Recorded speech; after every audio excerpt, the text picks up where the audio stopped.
This is Dr. Lou Sella, Doctor of Sport and Performance Psychology, and Flexbone formations, what Army and Air Force do to overwhelm defenses. Basically, they do two things. They go balanced and they go unbalanced. That's it. I had a client yesterday ask me about 3x1 formations, and I go, yeah, those days are really over. They don't really do much of that anymore, and definitely not in the way you think they would. And a lot of the 3x1 stuff ends up coming off rocket motion, that sort of thing. So it becomes really at the snap 3x1, but pre-snap it's not. Army and Air Force overwhelm in two ways: by getting really, really balanced and by getting really, really unbalanced. That's what they do. So let's start off. Why is flex so effective? Because you're so balanced. You're 5.5 on both sides. The defense doesn't know where you're going, especially if the ball's in the middle of the field. By compressing the receivers, it changes the way and the perception. Defense has got to figure out how to handle them. But it also changes, do you treat the A-backs as backs in the backfield, or do you treat them as receivers because they're protected by the receiver? So are they in the backfield or are they receivers? And that puts a lot of stress on a defense, but nothing puts more stress on a defense by being balanced. Because when you're balanced, what ends up happening is the defense doesn't know where you're going. So that's that. So that's the power of being balanced. Now, flex is one way to do it.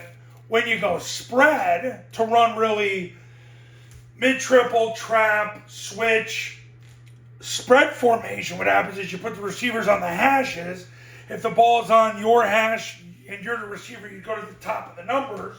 If the ball's on the opposite hash, you go to the bottom of your hash. That's what Army and Air Force do now. But spread, now you've got to make decisions. How do you handle the A-backs? Are they backs? Are they receivers? How do you handle them?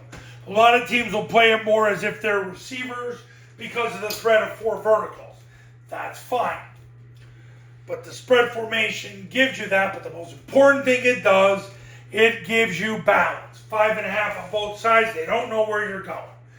That's what overwhelms defenses, is balance. And they just don't know what you're doing.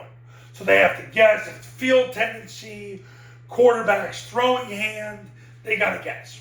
Okay. Unbalanced. Now we go to the other extreme. You take the tackle, bring them over, split the receiver out wide, put the backside receiver in as the backside tackle, or you're bringing somebody with an eligible jersey number to play back there. Any way you look at it, it stresses out a defense because now they got to match your numbers. 6.5, 4.5. Otherwise, you just keep going to the unbalanced side. This really stresses out post-safety defenses because what most high school post-safety defense teams do is they just slide the safety over, but they give up half of that advantage to the heavy side, and that's where the offense takes advantage. So that's the beauty of unbalanced. That's what Army and Air Force do to overwhelm defenses. They get unbalanced and they get balanced. That's what they do. Now, Triple Option Football Academy camps are $29.97 to $39.97. I start my first camp on Wednesday next week in the South. Online camps are $19.97. All you need is an iPhone and a Bluetooth speaker. You get the academy for free when you do a camp. If you want to do the academy by itself, it's $9.97. You call this number to become a client. You need more info, go to tripleoptionfootball.com. And I will see you in the next video. Talk soon.